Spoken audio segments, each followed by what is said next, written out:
Если ты нашел себя, если ты полностью себя раскопал, если ты наконец понял, что тебе дает ощущение счастья, то есть гармонии с самим собой, не за счет других людей. Я счастлива, потому что меня любит эта женщина. Я счастлива, потому что меня любит этот мужчина. Но он разлюбит, и что, твое счастье кончилось? Так нельзя. Я счастлива, потому что у меня эта работа. Хорошо, эта работа исчезнет, и все. И ты уже несчастлив, ты же подневольный человек, тебя могут взять и убрать, тебя могут уволить, компания может обанкротиться, журналисты могут убрать с канала. И что, твое счастье закончится? Нет. Если ты нашел самого себя, ты найдешь всегда силы создать мир вокруг себя, в котором ты будешь делать то, что ты хочешь, и за это получать ровно столько денег, чтобы они тебе не мешали, а обеспечивали качество жизни. Поэтому двигайся к себе, путь исчезает. Протягиваешь руки, если ты себя нашел, тебе все в руки валится. Удача, деньги. Но ровно такие, чтобы ты что, был счастлив, а не чтобы ты был богат. Это разные вещи. Я вижу огромное количество в России вот тех самых богатых людей. Знаете, я не замечаю у них ни на лице, ни в душе никакого солнечного света.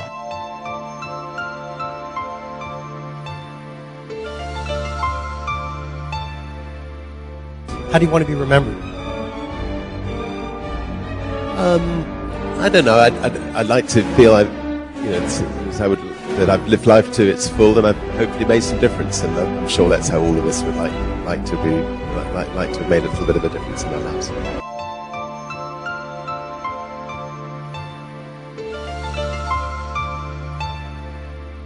Самое важное в жизни – понять, в чем твой талант. В каждом человеке есть талант, не бойтесь его в себе искать. Не слушайте родителей, не слушайте школу, не слушайте институт, ищите свой талант. Ищите то, что вам нравится, и занимайтесь этим всю жизнь. Если вы будете заниматься тем, что вам нравится, вы добьетесь успеха в жизни и станете счастливым человеком.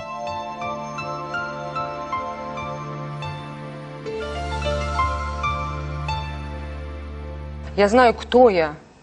Я на своем месте. Я это знаю, я в этом уверена.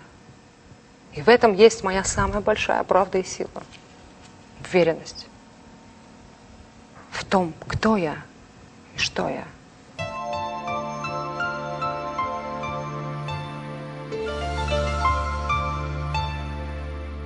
Because I believe that the invisible force of internal drive activated is the most important thing in the world.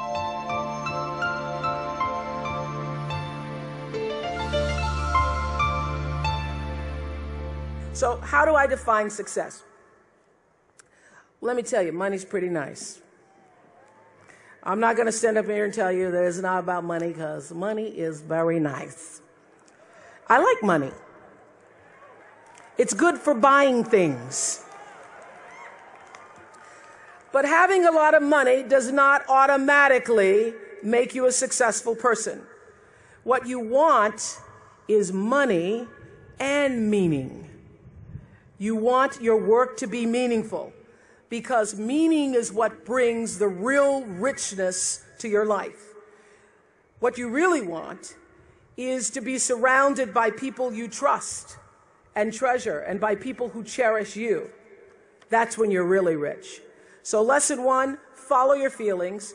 If it feels right, move forward. If it doesn't feel right, don't do it.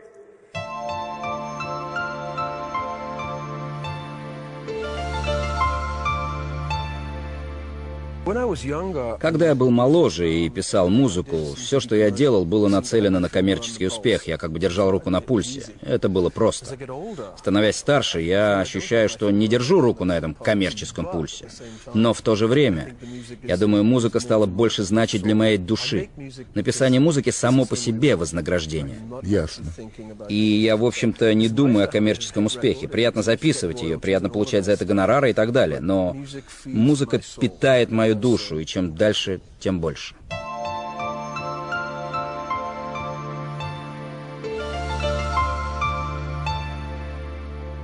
I just think that the next 20 years are going to be fundamentally different than the last 20 years.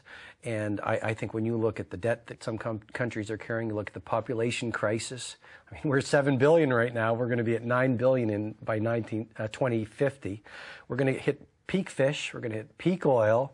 And these are going to be some really, really challenging times. And I have a 17-year-old and I have a 15-year-old, Alan, and I'm really concerned about where the future is going. And so what I'm really trying to do is I'm trying to remind people that, yes, we're going to go into an age of intense disruption, which I think is going to dismantle a lot of structures, and then in the future it'll get even better after that. I'm just trying to remind people that ultimately life is about two things. It's about expressing your creative potential.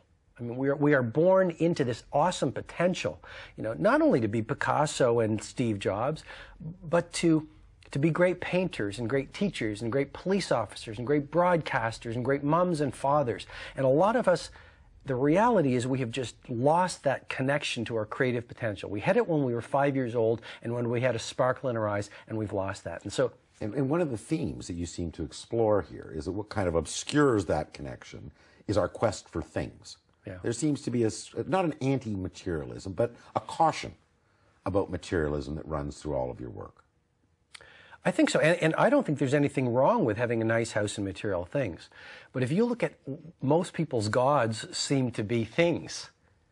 And one of the things, and again, let's go to the research, a person who makes $5 million a year is only incrementally happier than a blue-collar worker. Mm-hmm. You know, you've met billionaires, I've met billionaires. A lot of them aren't very happy. Money isn't going to give fulfillment. And I think the two things that are important, number one, connecting with your potential and growing as a human being through the course of your life, being curious.